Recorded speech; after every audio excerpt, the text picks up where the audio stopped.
Right, let's go and walk along the beach here. See how we go today. On this perfect day, it's absolutely perfect.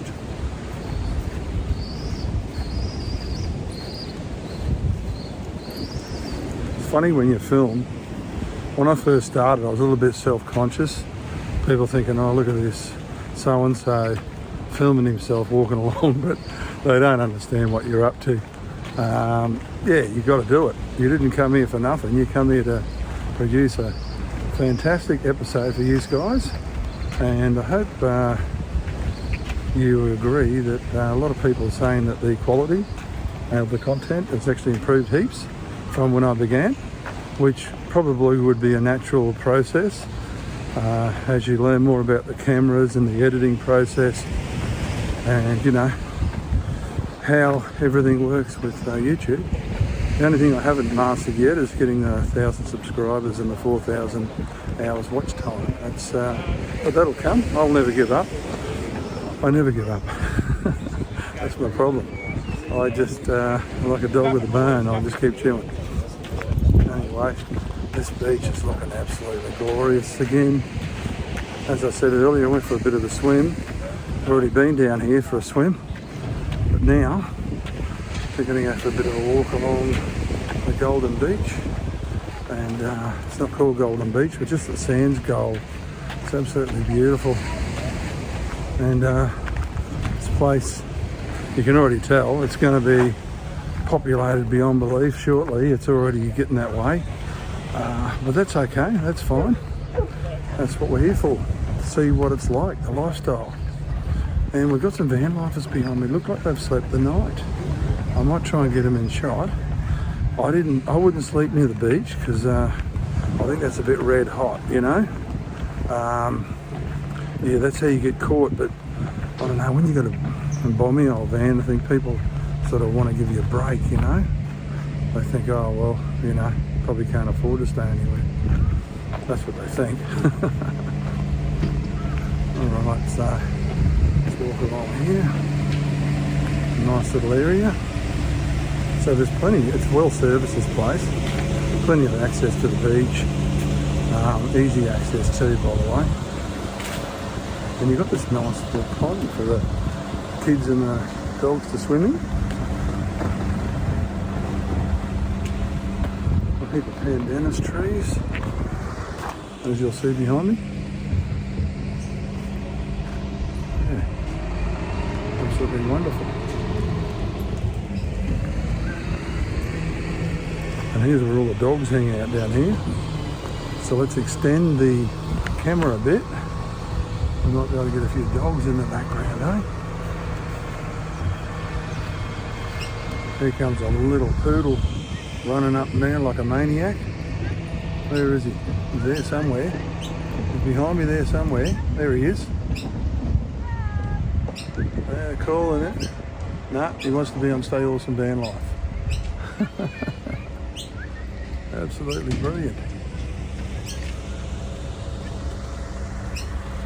So we'll get the thongs off, go for a walk down the beach. There we go.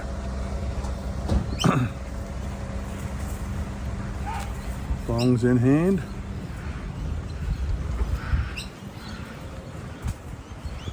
Oh, this is so nice. This would have to be one of the best beaches around. Probably more so for families that have got dogs and kids. You cater for both, best of both worlds. So it's really nice. But the sand here, it's not white, it's like a gold colour. And yeah, it's really, really nice, especially on camera. You'll notice some of the shots that I've got here in the past. But this today is really turning it on. Yeah, it's got absolutely perfect day. Absolutely perfect. And there's all sorts of people doing all sorts of activities. But the main thing around here, the main entertainment's the dogs. They're actually on steroids, I think. On speed. They're on speed once they get down here. They're so bloody pumped up and excited to see all their little doggy friends. Yeah. Oh man. So I asked in last week's video to pop some questions in the comment section.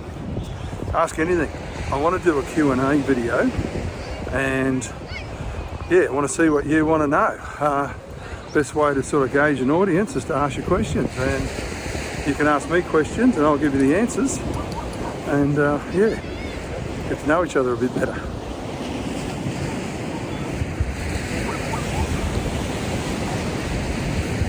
So as you can see, well, I'm always shooting solo, so I'm getting better at it. It's not the same as when you've got someone with you, obviously. You could probably get a lot more different shots, but I'm being creative and managing to film it all on my own without just standing beside a van and just yapping. I'm actually taking you places, I'm actually getting involved, not just in the vantage points, but going and doing activities. If you enjoyed the video so far, please make sure to hit the like button. Everything involving you all. So, hope you appreciate that. I know you do. You just got to be able to find the videos. And the only way you can find the videos with this YouTube algorithm is to subscribe and like the videos, because that's what the algorithm likes. It gets that and then it sends a video off. I've had a few tastes of when the algorithms work for me, and in one day I got, like in a couple of hours, 1,000 views. Later on that dropped off, but within hours, not days, within hours. But I can see how when you've got the algorithm on side that you will actually get the content out to everyone. Before that you're invisible, because if the algorithm doesn't like you, no one's going to watch, because no one even knows you're online. So that's one of the things you've got to look out for. And I've got a little yappy behind me, having a good time. But I might just walk back this way now, because little yappy's going to make it hard to talk to you. I know you can hear the surf here a bit, but yeah, give you a bit of an idea. Makes me go for a walk too. Yeah, I'm trying to get a bit more active, especially after that Mount Gravatt video, climbing the Mount Gravatt mountain. Now people might think to themselves, it took me 3 hours to go up and down, but you've got to remember I'm filming at the same time, so I've had to set the tripods off, walk past them, come back, retrieve them. So it was a lot more than the distance that you think it was. It was a hell of a lot more, because I was filming it all, and I was lugging a massive backpack with me with all sorts of equipment I didn't even need, that burdened me even further. So just yeah, you can watch that video. I nearly die in that one. I bloody nearly collapsed and not having any water. I was absolutely stupid not bringing any. I thought there's a tap at the top, I'll get a drink there, thinking I was 24 years old again. But it doesn't work that way, does it? So this is probably a bit of a long take. See behind me, the pond, all the dogs. Absolutely brilliant. I wanted to do some trick drone shots on here, but there's too many people here now. So I'll have to go to another location to try and do that. I want to be around where there's no one, because I've never done the shots, so I'm not really sure how obstacles and people will interfere with its path. I've watched a few videos on it, on the quick shots, but yeah, I don't like to risk, you know, anyone getting clobbered by a drone or me getting in trouble. So I'm always careful like that. The drone has a little app on it that tells you when you can't fly. So there's no fly zone in some places, and it just tells you, so it's pretty easy to do the right thing. And you can't do the wrong things, it won't let you. so there you go. So that's how the app works with the DJI Mini 2. And oh, I tell you, I should go for another swim shortly. It is so nice, it is absolutely glorious. I hope you've enjoyed this walk along the beach. Absolutely brilliant. We're in strange times at the moment too, financially. The banks are going bust left, right and centre. Oh, because they have that fractional lending. And I know this is right off topic, but fractional lendings where you've got $10 and you borrow out 100, you really haven't got the other 90. So when people want to get their money out and there's what they call a run on the banks, when the interest rates went up and the bond rate was 2%, well, people wanted the higher interest rates, so they wanted to withdraw the bonds and cash them in, and they couldn't because the banks had the fractional lending and only had 10% of the money. And when the bank loan comes, they can't even cover that. So that's what's going on at the moment when you're watching the news and seeing what's going on. Cryptocurrencies like Bitcoin starting to go through the roof again, and that's why they were invented. You've got another cryptocurrency called XRP. It has what we call distributed ledger technology. Well, it and another mob, XLM, Stellar Lumens. There's quite a few cryptocurrencies that are solving the problem of liquidity in banks. So it's one thing to look out for and learn about. It's actually where the world's going at the moment. It's one of the last processes of globalisation hasn't been conquered, the financial sector.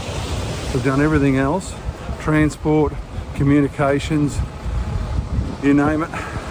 We never conquered the financial sector. We all have fiat currencies. And if anyone knows about fiat currencies, it's the system we have right now, which replaced the Bretton Woods system in the 1930s. It used to be hedged against gold, our currency, especially the American dollar. And now the fiat currencies, they're not hedged against anything. So it's just what governments decide, and they want to print more money. If they run out of money, they just print it. The only problem is you've got inflation, hyperinflation, and that's what they're trying to keep down now, but they can't help it. Because of the banks and this fractional lending dilemma,